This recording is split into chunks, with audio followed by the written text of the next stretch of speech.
Welcome to Voodoo Whiskey Gaming, and this is my real late review for the week. Actually, it's such a late review that it's more like revisiting. I played Bully this week. I played it on the PS4. Obviously, Bully is a very old game. It was originally released on the PS2, and not too recently released on the PS4. And every now and then, I like to go back and replay some of these old games to see how they held up. Because a lot of games get held on like a pedestal. But do they really warrant it? Do they really deserve to stay up there as long as they do? So when it comes to the story, you play as Jimmy Hopkins, who looks kind of like a young James Earl Cash from another Rockstar game, but you are dropped off at Bulworth Academy because you're kind of a shitty kid. Not to say that your parents aren't kind of crap parents, because they're too lazy to actually do anything about it, so they figured they'll drop you off at a boarding school to deal with your being a shit kid. And at Bulworth Academy, you discover that there are a bunch of cliques, and rather than like your normal cliques, they're all a bunch of assholes who beat up other people. Pretty much all of them are bullies or conniving, backstabbing little shits. And you get suckered into one of their schemes to basically take over the school, but then that individual betrays you pretty much instantly, and you decide, well, fuck it, I'm just going to destroy all of these cliques, put them all in their place, and that's how the game goes. Now, when it comes to the audio, it's obviously dated because, well, PS2 game, but the updated version does sound really good. The sound effects are not as realistic as modern games would be, but the sound quality is there. The voiceover work is actually still fairly good, all things considered, because if you go back and play some PS2 games, oh god, the voiceover work, just so bad. So bad. But this being a Rockstar game, they put the work in even back then to make sure that, well, from a voiceover standpoint, voice acting standpoint, it holds up.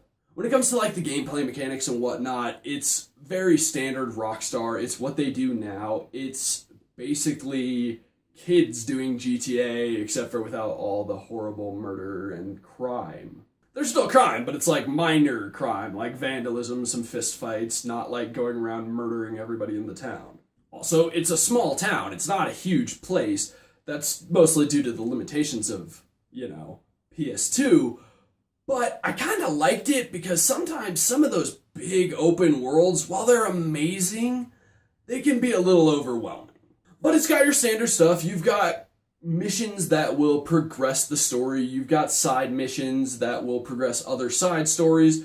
You've got side jobs to earn money, etc., etc., etc. I'm just realizing that I use etc. a lot. But the point being, there's a lot of crap to do in this game still. Now, you can level up some of your bonus skills by going to class and doing that kind of thing in order to improve your kissing girls, or your ability to make stink bombs, etc., etc. I point out the kissing girls because that one's actually incredibly useful, because the higher you get that skill, you can get a health bonus that can increase your health by up to 100%, or even higher, I think. But the point being, going to class is actually important. It does actually help build your character up. From a mechanic standpoint, you can really see how this is a Rockstar game, basically.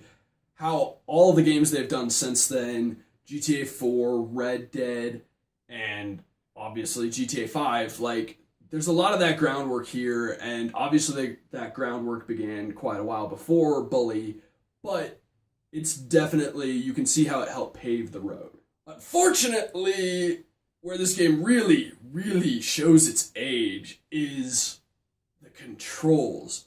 Oh man, for the most part, they work well enough that you can go back and play this game, but, they're pretty bad.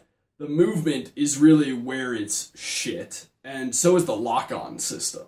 Trying to move on foot is probably your most accurate bet for getting around, but it's obviously very slow. The first thing you get to move faster is a skateboard, and oh my god, it's a steaming pile of shit. Using it is a fucking nightmare. I straight up, crashed into walls without, even trying. The slightest movement of the stick could end up careening you into a wall. It was terrible. The bike and scooter, I guess, would be the best, but even those, the controls were really, really touchy, but not nearly as bad as, the skateboard. Now the lock-on, that is complete shit. You have to have your camera pretty much dead on aimed at them before you even lock on. And by them, I mean obviously your enemy at the time, before it will actually lock on. So if they're like behind you or to your side, you're not going to lock onto them, which can be a real pain in the ass and lead to you getting beaten on.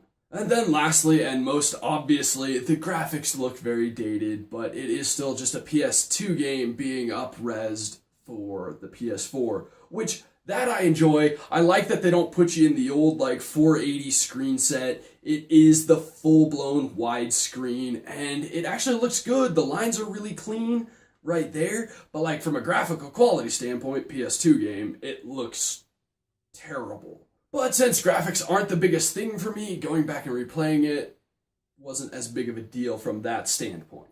Overall, though, if I could give this game a rent, I definitely would, because going back and replaying it is kind of fun. The controls really drag the experience down, though. Obviously, like I said, the graphics didn't matter so much to me, but playing the game is what matters.